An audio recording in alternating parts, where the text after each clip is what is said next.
Assalamualaikum warahmatullahi wabarakatuh. Saya Adelia Febrianti dari kelas 19A1 NIM 1902050001. Saya akan menjelaskan tentang penyakit mental organik atau GMO. GMO adalah gangguan mental yang disebabkan oleh penyakit otak atau sistemik.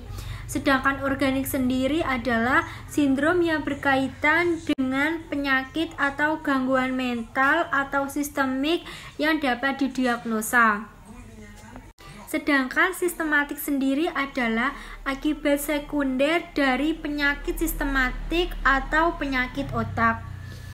Selanjutnya ada 3 gambaran utama. Yang pertama, gangguan fungsi kognitif, misalnya daya ingat, daya pikir, dan perhatian. Yang kedua, gangguan sensorium, itu kesadaran. Dan yang ketiga ada beberapa sindrom.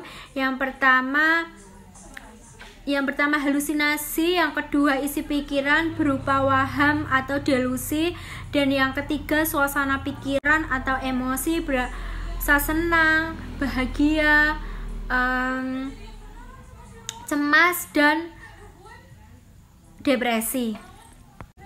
Ada beberapa penyakit pada gangguan mental organik, salah satunya ada demensia. Jenis gangguannya ada daya pikir, daya ingat, kemampuan untuk berhitung, terus kemampuan belajar, dan berbahasa.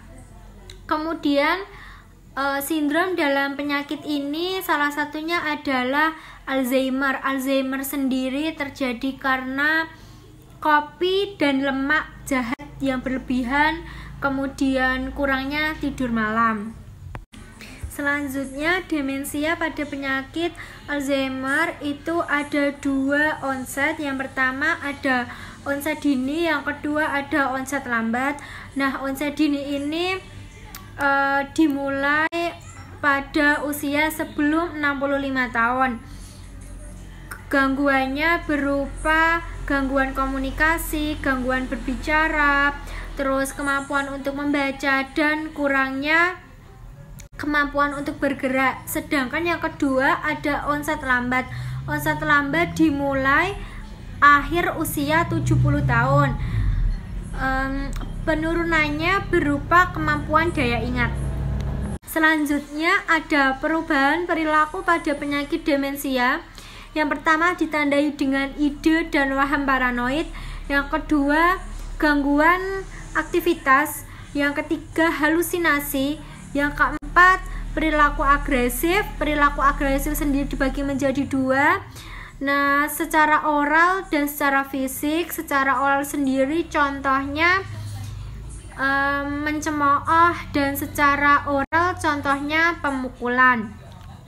Yang kelima ada gangguan irama. Gangguan irama contohnya gangguan irama tidur. Yang keenam ada gangguan efek, contohnya mudah menangis. Dan yang ketiga ada fobia.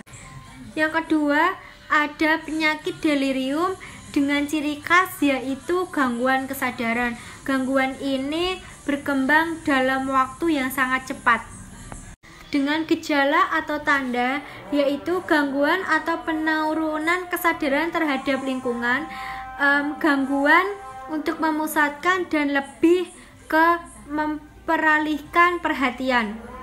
Selanjutnya yang ketiga ada penyakit amnesik organik, ditandai dengan yang pertama menurunnya daya ingat, yang kedua adanya cedera atau penyakit otak, dan yang ketiga menurunnya intelektual. Selanjutnya yang keempat ada gangguan katatonik organik. Penyakit ini ditandai dengan gangguan gundah gelisah. Kelima ada gangguan kepribadian dan perilaku akibat penyakit, ditandai dengan beberapa penyakit dan kerusakan atau disfungsi pada otak. Yang kelima ada sindrom pasca kontusio, ditandai dengan hilangnya kesadaran. Gejalanya berupa nyeri kepala, kemudian pusing tapi tidak seperti vertigo, ada kelelahan dan menurunnya daya ingat. Sekian penjelasan gangguan mental organik yang dapat saya sampaikan. Kurang lebihnya saya mohon maaf. Wassalamualaikum warahmatullahi wabarakatuh.